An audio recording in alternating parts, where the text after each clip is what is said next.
Salamlar, vaxtınız xeyir olsun. May ayının 11-i günün ikinci yarısına doğru ve akşam saatlerden başlayaraq Azərbaycan xüsusilə də şimal və qərb rayonlarında, yəni Böyük Qafqaz rayonlarında, Gəncə, Qazax ərazisində, Kiçik Qafqaz rayonları ərazisində, Naxçıvan ərazisində, hava şəraitində dəyişiklik gözlənilir. Prosessin sonrakı inkişafı nəticəsində isə mərkəzi Aran rayonlarında, Cəlilabad, Astara ərazilərində və Xəzər dənizinə yaxın olan şərq rayonlarında da hava şəraitinin dəyişilməsi gözlənilir.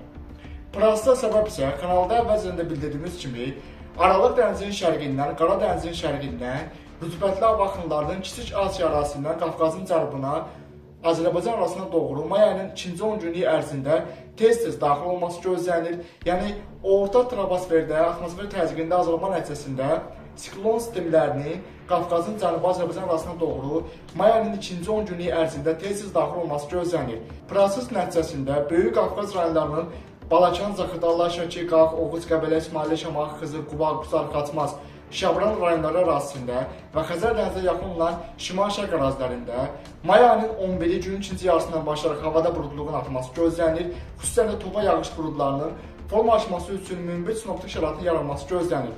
May ayının 11-dən 12-dən keçən gecə prosesin daha da güclənməsi fonunda yağıntıların lokal leysan xarakterli intensiv və güclü olması ehtimalı var, dolu yağması və şimşək çaxması gözlənilir. Proses nəticəsində leysan yağışlarının yağdığı ərazilərdə küləklərin də qısa müddət ərzində güclənməsi ehtimalı var.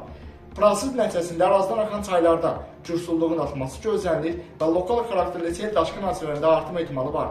May ayının 11-i günün ikinci yarısından başlayaraq may ayının 19-na qədər olan müddət ərzində Böyük Qafqaz rayonları arasında hava şəraitinin gün ərzində tez-tez dəyişilməsi nəticəsində yağıntıların tez-tez lokal leysan xarakterli intensiv və güclü olması riski var.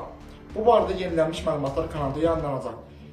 Azərbaycanın şimal-qərb ərazilərində, yəni Qazax, Ağstafa, Tovuz, Şəmkir, Gəncə, Mingəçevir, Gölgül ərazilərində, eyni zamanda Goranboy, Naxçıvan ərazilərində və Kiçik Qafqaz rayonlarının Daşkəsən, Gədəbəy, Kəlbəcər, Şuşa, Laçın, Xankəndi, Zəngəzur, Zəngilan ərazilərində və Naxçıvanın Sədərək, Ordubad, Şahbaz ərazilərində də may ayının 11 günün ikinci yarısına doğru havada buludluluğun xeyli artması gözlənilir. May ayının 11-dən 12-sinə keçən gecə isə topa yağış buludlarının güclü inkişafı fonunda yağıntıların da lokal leysan xarakterli intensiv və güclü olması ehtimalı var. Proses nəticəsində ərazidən axan çaylarda gürsulluğun artması və sel daşqın hadisələrində artım ehtimalı var.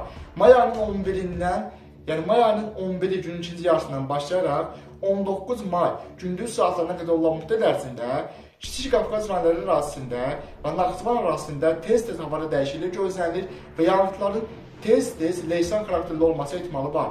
Bu barədə yenilənmiş məlumatlar kanalda yayımlanacaq. Proses nəticəsində mərkəzi Aran rayonlarının Yevlax, Kürdəmir, Zərdab, eyni zamanda Ağcabədi ərazilərində, İmişli ərazisində, Beyləqan ərazisində və Savrabad, Saatlı, Salyan, Neftçala, Biləsvar ərazilərində də may ayının 11-i günün ikinci yarısına doğru havada buludluğun artması gözlənilir. May ayının 11-dən 12-sinə keçən gecə isə Azərbaycanın şimal-qərb, qərb və cənub-qərb rayonlarında formalaşması gözlənilən güclü topa yağış buludlarının mərkəzi Aran rayonları arasında da daxil olması riski var ki, nəticədə yağışın qısa müddət ərzində lokal xarakterli, intensiv və güclü olması gözlənilir. Ümumilikdə isə may ayının 11-i günün ikinci yarısından başlayaraq 19 may gündüz saatlarına qədər olan müddət ərzində Azərbaycanın mərkəzi Aran rayonlarında da hava şəraitinin gün ərzində bir neçə dəfə tez-tez dəyişilməsi gözlənilir.